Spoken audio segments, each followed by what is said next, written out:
ये कहानी है सुंदरपुर गांव की। गांव में गौरव नाम का एक नेकदिल इंसान रहता था, जिसे जबरदस्त मछली करी बनाने का जुनून था। उसकी रोज की दिनचर्या थी सुबह सवेरे बाजार जाकर ताज़ी मछली और बढ़िया मसाले खरीदना और घर आकर एक लाजवाब मछली करी बनाना। जब उसकी खास करी तैयार हो जाती तो गौरव गांव के चौराहे पर अपना ठेला लगाता और गांव वालों को सिर्फ 10 रुपए में पेट भरकर मछली करी खिलाता था। ये एक रहस्य है या कुछ और, कोई नहीं जानता था।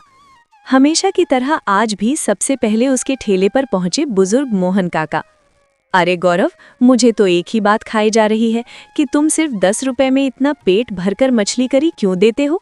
इतना सस्ता क्यों? कब तक चलेगा ये सब? पैसा कहाँ से आता है? गौरव शांत स्वर में बोला, मोहन काका बेकार की बहस मत कीजिए। खाना खाना है तो बता दीजिए, तुरंत परोस देता हूँ, नहीं तो कल आइएगा। मेरे पास पैसे की कमी नहीं है। जब तक मुझ में दम है ये मछली करी 10 रुपए में ही मिलेगी। गौरव की यही सीधे सपाट शब्द कई लोगों को अखरते थे, पर उसकी नीयत हमेशा साफ रहती थी। थोड़ी देर में अच्छी खासी भीड़ जुट गई। सब मज़े से करी खा रहे थे, सिवाय अमरनाथ के, जिसके मन में लालच उबल रहा था। गौरव जैसा बेवकूफ़ कोई नहीं 10 रुपए में भरपेट खिलाकर खुद का नुकसान कर रहा है। अगर मैं इसकी रेसिपी सीखकर 50 रुपए में बेचना शुरू कर दूं तो मैं गांव का सबसे अमीर आदमी बन जाऊंगा। अमरनाथ मीठी बातें करते हुए गौरव के पास गया। गौरव भाई, बुरा मत मानना, मैं आपकी ये मछली करी खरीदना चाहता हूँ, चाहे 50 रुपए भी क्यों ना हो। आपके जैसे मसाले कोई नहीं डालता। रेसिपी बता दो, मैं बड़ी प्लेट ले लूँगा। गौरव ने उसे भी सिर्फ 10 रुपए में पेट भरकर खिलाया। गांव वाले खाते रहे, लेकिन एक ही सवाल सभी के मन में घूम रहा था, गौरव 10 रुपए में इतना अच्छा खाना क्यों देता है? एक दिन गौरव मछलियां और सब्जियां लेकर घर गया। अमरनाथ ने चोरी छिपे उसका पीछा किया। गौरव के घर के पास छिपकर बैठा रहा, सोचता रहा कि वो रेसिपी पकड़ लेगा, पर गौरव ने उस दिन कुछ बनाया ही नहीं। अमरनाथ थककर घर लौट गया। गौरव समझ चुका था कि अमरनाथ जासूसी कर रहा था, पर उसने कोई प्रतिक्रिया नहीं दी।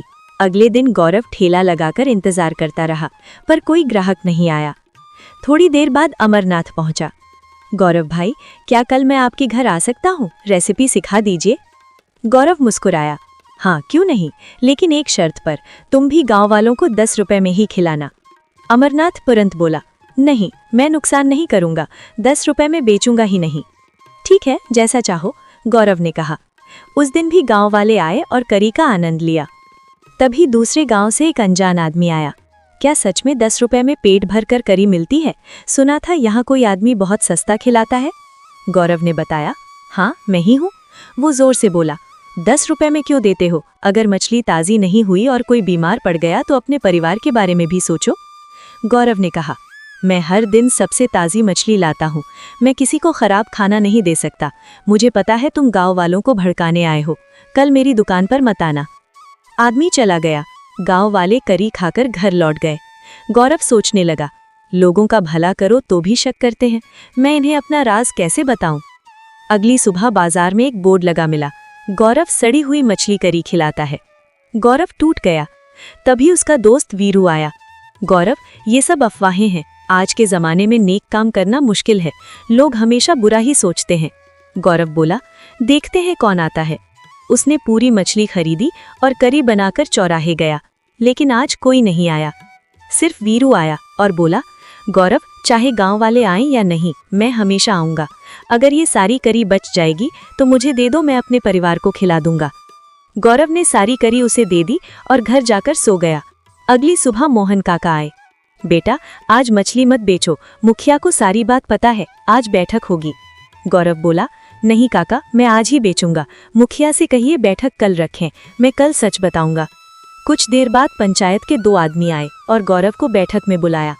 मुखिया ने पूछा, गौरव, तुम 10 रुपए में क्यों खिलाते हो? लोग कहते हैं कि तुम सड़ी खाना देकर जमीनें हड़प लोगे।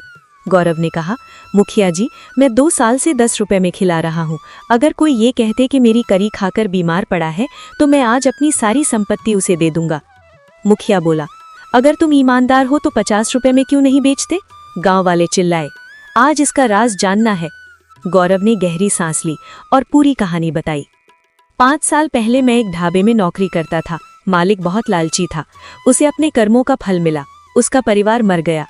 पछतावे में उसने मुझसे कहा कि अपना सारा ताला धन गरीबों में बांट दूं।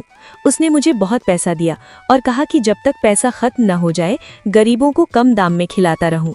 तभी से मैं गांव-गांव जाकर सिर्फ 10 रुपए में करी खिलाता हूं। जब भी शिकायतें बढ़ती हैं मैं गांव छोड़ देता हूं।